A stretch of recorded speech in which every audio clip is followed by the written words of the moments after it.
Acceptable Loss. Part 1. Careful what you wish for. Thompson T.J. Jones. Remote intel surveillance, drone pilot. Secret location, outside of Ottawa. TJ had been flying a special invisible drone around the so-called hidden air base in the Caucasus Mountains. The drone program was an incredible success.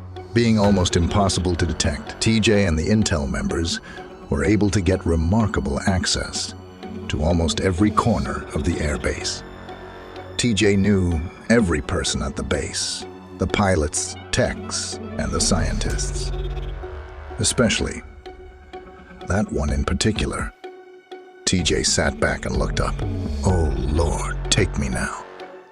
If I have to stare at this stupid base anymore, I'm gonna lose it.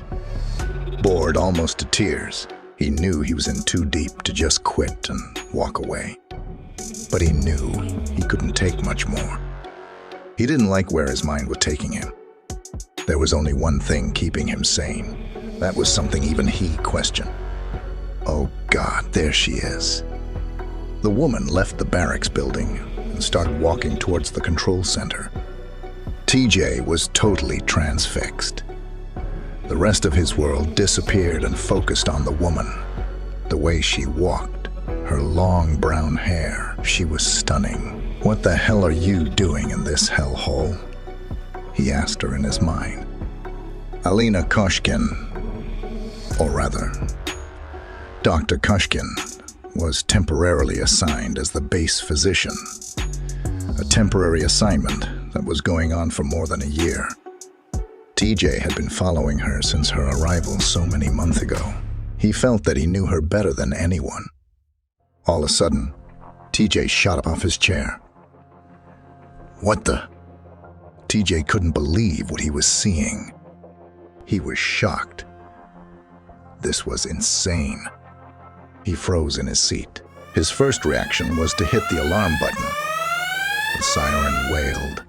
A burly military police officer ran to his console. What the hell is wrong?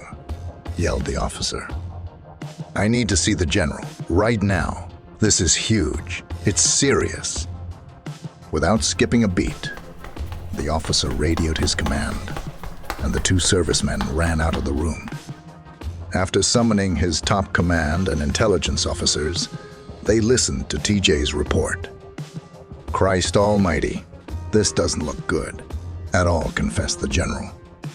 All eyes were transfixed on the general as he stared at the map of the airbase. After what seemed to be a lifetime, the general looked at TJ, then to each one of his officers around the table. The general began outlining his plan. TJ was in shock. He couldn't believe what the general just said. The other officers hesitantly agreed with the plan. They were all glad they weren't in TJ's boots. What the hell is going on here? TJ murmured to himself. Captain Jones, you have 30 minutes to confirm acceptance and preparation. Is that clear? Preparations are already underway, and go time is 60 minutes from now. Don't just sit there, man. Get going. Jones left the room. The officers began peppering the general with their questions. But sir, what about Jones' record? He's been flying that drone for 2 years now. He's not ready for an operation. Look, gentlemen, I understand your reticence, but he knows that base like his own home. He knows more than anyone on the force. It has to be him. They knew the general was right. Jones is the only one who can pull it off. Besides, he'll have the world's best ops team to back him up. Back at his apartment, TJ made arrangements to have his dog looked after. Sally, his loving Golden, felt the gravity of the situation. The more he thought about it, the crazier the whole thing seemed. Then, in a flash of clarity, he knew he had to, and for many reasons. He gently held Sally's head in his hands and told her how precious she was to him, and that he'd be back to rub her belly soon. Somehow, Sally knew this was most likely the last time she'd ever see her beloved master. TJ picked up his phone and carefully dialed the number. "Sir, this is Captain Jones. Save a seat for me."